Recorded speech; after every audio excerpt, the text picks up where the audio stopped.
Hey, I want to welcome you to another episode of the Mission Matters Marketing Podcast, your source for all things marketing.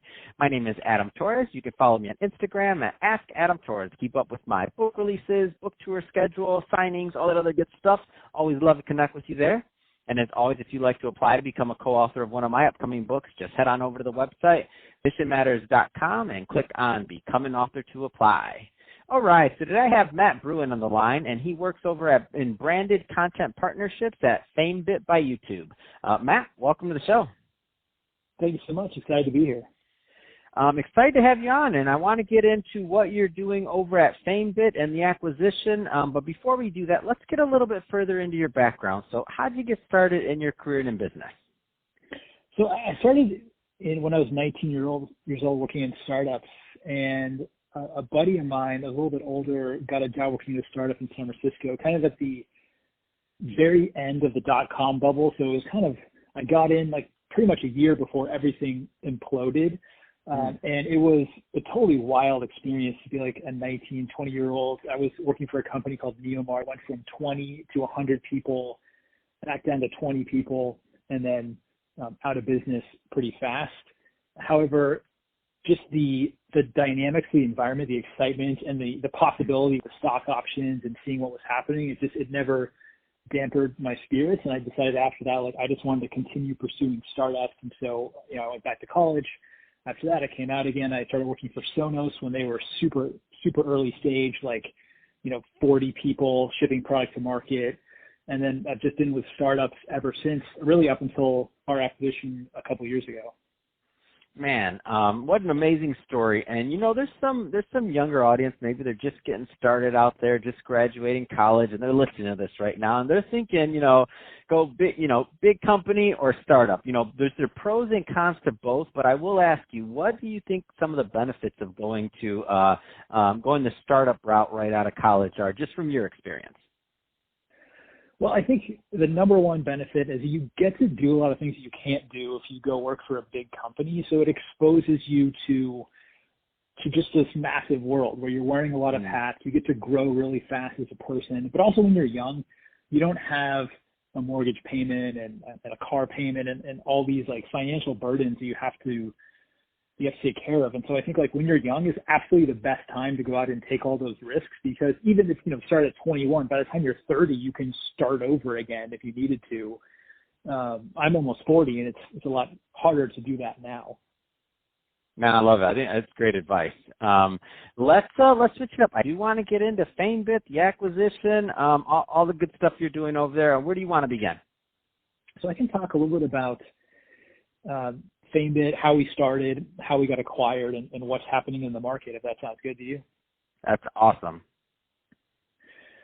Cool. So I joined FameBit super early stage. It was the two founders. I was the second employee in the company, and I joined to run sales. And essentially, what they were doing was disrupting the branded content market at the time. So if you rewind back to 2014, when the multi-channel networks were really powerful, companies like Maker and Fullscreen, the YouTube content creator ecosystem was pretty fragmented, and it was really focused on the top talent in the space. So this is partnerships with YouTube, brands partnering with YouTube content creators that have their own audiences, and those creators producing content on their channels for the brand to help promote that brand to their built-in audience. And so essentially it's partnering with the new generation of celebrities.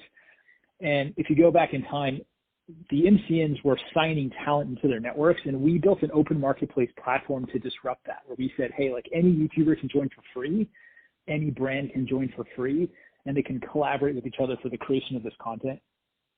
And that business model scaled incredibly fast. And what happened was a lot of these small creators realized hey, this is a way for me to make money, because if you're a smaller YouTube channel with 100,000 or 200,000 followers, which is not even small by any means, but if you look at the revenue that you make from your ads, it's really nothing. So a lot of these creators, they want to pursue content creation full time. And so partnering with brands, on average, if the creator partners with a brand, a lot of them will double their annual income just by partnering with a few brands throughout the year. And so, man, I loved it. I love the model. I love the thought process because I mean, two things came from that. Number one, the whole open source idea, the all of that, like allowing the more hours they could spend by giving them a real living and allowing them to collaborate. It's just win-win. The brands win, the creator wins, the consumer of content wins because the quality of content also goes up. Man, I just love the story. Keep going, please. Sure. Yeah. So when I joined, I was the second employee in the company. We went from, basically zero revenue to double-digit millions in a couple of years. Like, I think from the beginning, we were kind of like, we knew that something big was happening. A lot of companies say, like, how do you know when you have traction in the market if you're a startup? Like, this was very obvious. Like, I went out and started selling the product, and I think in my first year of selling, our first month of selling, I closed like $300,000 worth of deals. And I was amazing. like, okay, so this is real. This is scaling. And so it was crazy. And we scaled so fast. And then Google actually came knocking at the door, and more of like a partnerships way. They're like, hey, we want to partner with you. Fill out all this documentation about who you are. So we filled all this out, and then they're like, oh, we actually kind of want to buy your company. And then we started those discussions, and our investor actually scared them away. So I don't know what numbers they threw out. I wasn't part of that discussion, but they left. And so then we were like super depressed because we're like, oh my gosh, we just had the opportunity to get bought by Google and we like blew it. And then they came back like a month or two later. I think they went and looked at our competitors and realized like we had the best platform out there. I mean, we had created like 30,000 sponsored videos at this point. And so we went through the acquisition, which takes like, if you've ever been through an acquisition or you've never been through one, it takes a really long time. Like from the point at which the acquisition started was April, and then it actually closed in October. And the big challenge was we had a 20-person company at the time, which is not a lot of people. Only like a handful of us actually knew that the acquisition was happening because I had to be involved in it because my team signed all the contracts. And we also modeled all the revenue for Google. So Google would come to us and say, hey, like if we give you a bunch of leads, what will happen to your business? And also they need to read through all the deals that you signed and make sure that you didn't sign anything crazy and they're not buying a landmine of legal risk. Yeah. And so I was involved with it, but the rest of the team, they didn't know what was happening.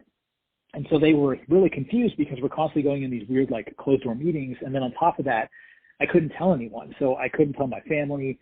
And I couldn't tell my friends. And so I'm just like, it's like this 9-month period where you're like, don't want to talk to anyone because you're like, hey, what's going on with you? It's like, I don't know, nothing. Just making some sales. That's all. Yeah, exactly. So the integration takes a really long time.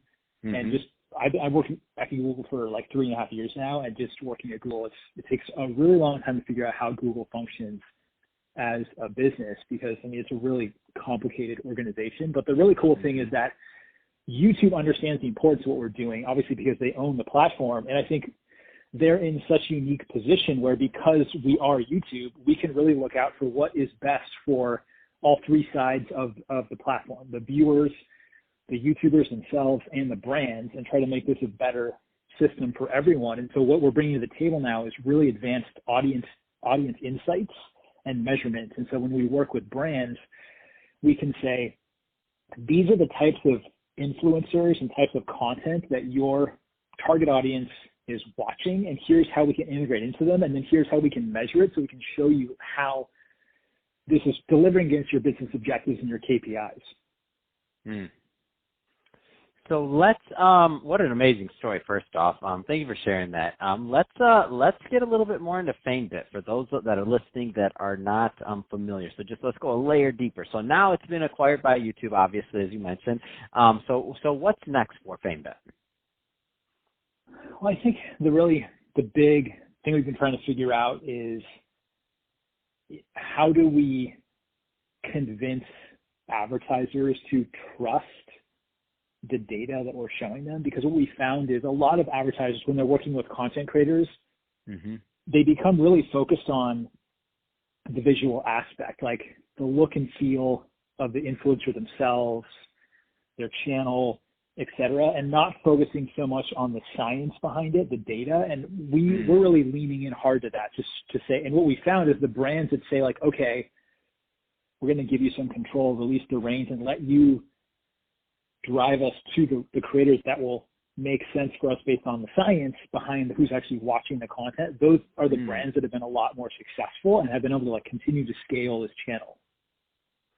Man, that makes a lot of sense. That makes a lot of sense because also for the creators themselves, I mean, they will obviously need the autonomy, and they want to be able to, or else they won't be creative, right? They have to be able to make videos they want to make, or that interests them. Because if they don't, then their audience will fall off. They'll fall off. I mean, the whole burnout thing. I mean, it's a thing for people listening. It is a thing. So no, I love that thought process, and I see where it's going next. So a lot of business owners, a lot of entrepreneurs, a lot of executives listening. What are the right type of advertisers to be on FameBit in terms of size of company? Is it only enterprise? Is it middle market? Is there also like a small business market there to work with influencers? Like, give us a feel for that for some of the people listening. It's a great question. It's kind of two parts. So we really focus on, at least my team focuses on gaming and tech B2B brands. However, we have different business units that focus on all the different verticals that you could think of, ranging from, retail to travel to beauty to fashion. And I would say most of the business right now is coming from like the top advertisers with Google. Those are a lot of the advertisers we're leaning in heavily with, because we did things like, you can actually Google it. We did like a Mac AR try-on where you could, while you're watching the influencer video, the viewers can actually like try on the lipstick in the video with the correct shade that the product comes in virtually using their phones. Wow. So that's kind of like the one hand is the top sort of 5% of advertisers, because that's exciting, by the way. That's exciting stuff. It's pretty cool, right? And then on the long tail, the self-service platform really focuses on the long tail. So it's a lot of the smaller brands that are more like the self-service brands with Google generally, that are not receiving like direct managed support from the team at Google. And frankly, we don't really right now have a great solution for the middle market. Got it. So, but I guess between the two, it's kind of, you're kind of covering the gambit, and middle market has yet to be determined based on. And obviously, I mean, this is pretty common. So the trickle down, right? So the big advertisers kind of prove the model. That's where all the money's at. Then obviously the lower end, or I shouldn't say the lower end, but the smaller businesses have the self-serve, and then over time the products develop to where there's some middle market solution for people that aren't quite enterprise, but they can afford to and have the budgets for a little bit more than self-serve. So no, I love it. I love the model. I love what it's doing for the creators, for Google. I mean, like I said, it's a win-win-win situation. I love it across the board.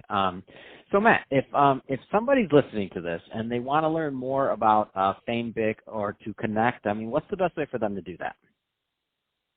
To learn more about FameBit, go to our website at famebit.com. And I also, if they're interested in learning more about me, I have my own blog, which is just my name. It's mattbruen.com. I actually launched it last month, and it's all about like startups and entrepreneurship. Oh, fantastic. So that's, again, mattbruen.com. That's BRUEN. Definitely go check that out. Well, hey, Matt, really appreciate you coming on the show today and sharing more about your background and startups and all the great work you're doing over at FameBit to create these win-win situations. And to the audience, as always, thank you for tuning in. Hope you got a lot of value out of this. Hope you had some fun listening, because we had fun making this for you. If you did, don't forget, subscribe to the podcast. If you're watching this on our YouTube channel, Mission Matters Marketing, definitely give us a subscribe there, but also leave us some comments on the video. Love to keep the conversation going and take it over to the YouTube community. And Matt, thanks again for coming on the show.